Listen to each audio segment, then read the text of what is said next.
తెలంగాణ రాజకీయాల్లో సంచలనం జరగబోతుందా? ఉప్పు నిప్పులా ఉండే బీఆర్ఎస్ టీడీపీ కలవడానికి కారణాలేంటి? ఇది ఇప్పుడు రాష్ట్ర రాజకీయాల్లో హాట్ టాపిక్గా మారింది. బీఆర్ఎస్ తెలుగుదేశం పార్టీ రెండు ఒకరంటే ఒకరికి పడవు. అది జగమెరిగిన సత్యం. కేసీఆర్ జగన్కు, చంద్రబాబు రేవంత్ రెడ్డిలకు మధ్య ఉన్న కెమిస్ట్రీ అందరికీ తెలుసు.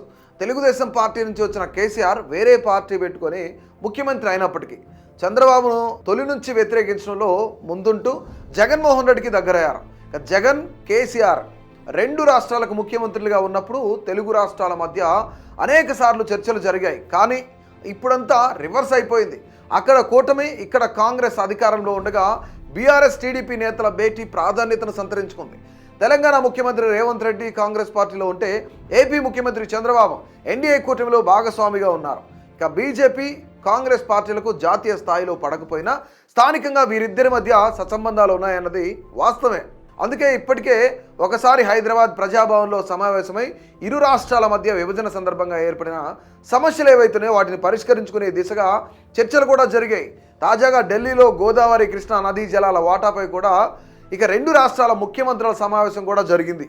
కానీ ఇక్కడ అర్థం కాని విషయం ఏంటంటే BRS working president KTR, TDP జాతీయ ప్రధాన కార్యదర్శి నారా లోకేష్ సమావేశం అవ్వడం ఇప్పుడు రెండు రాష్ట్రాల్లో రాజకీయంగా ఇదే పెద్ద హాట్ టాపిక్ అయిపోయింది. దీన్ని అఫీషియల్ మీటింగ్ కాదు, డిన్నర్ మీటింగ్ అని సాక్షాత్తు ముఖ్యమంత్రి రేవంత్ రెడ్డి చెబుతుండగా ఇరువురు కూడా యువనేతలు ఎవరైతున్నారో వాళ్ళిద్దరి మధ్య ఖచ్చితంగా తాజా రాజకీయాలపై చర్చ జరిగి ఉంటుందన్న అంచనాలు మాత్రం వినబడుతున్నాయి. అయితే ఏ అంశంపై చర్చించడానికి కేటీఆర్, లోకేష్ కలిశారన్నది తెలంగాణ రాజకీయాల్లో హాట్ టాపిక్ అవుతుంది.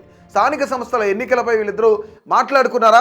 కాకుంటే జూబ్లీ హిల్స్ ఉప ఎన్నికపైనే కేటీఆర్, లోకేష్ చర్చించి ఉంటారని తెలుస్తుంది. మాగంటి గోపీనాథ్ కుటుంబం నుంచి ఎవరైనా పోటీకి దింపాలా అనేది, మరెవరైనా అభ్యర్థిని బరిలోకి దింపితే ఎలా ఉంటుందన్న దానిపైన వీళ్ళిద్దరి మధ్య చర్చ జరిగినట్లు కూడా తెలుస్తుంది. అయితే ఇది నిజంగా డిన్నర్ మీటింగా లేక రాబోయే ఉప ఎన్నికపై చర్చించుకునేందుకే కలిశారా అనేది కొన్ని రోజులకు బయటపడక తప్పదు. సో ఖచ్చితంగా ఒకవేళ బీఆర్ఎస్, టీడీపీ కలిసి పోటీ చేస్తే కనుక టీడీపీ నుంచి అభ్యర్థి ఎవరుండే అవకాశం ఉంది? ఒకవేళ నిజంగానే మాగంటి గోపీనాథ్ ఫ్యామిలీని కాకుండా బీఆర్ఎస్ మరెవరికైనా అవకాశం ఇచ్చే ఛాన్స్ ఉందా లేదా అనేది మీ యొక్క అభిప్రాయం తప్పకుండా తెలియజేయండి.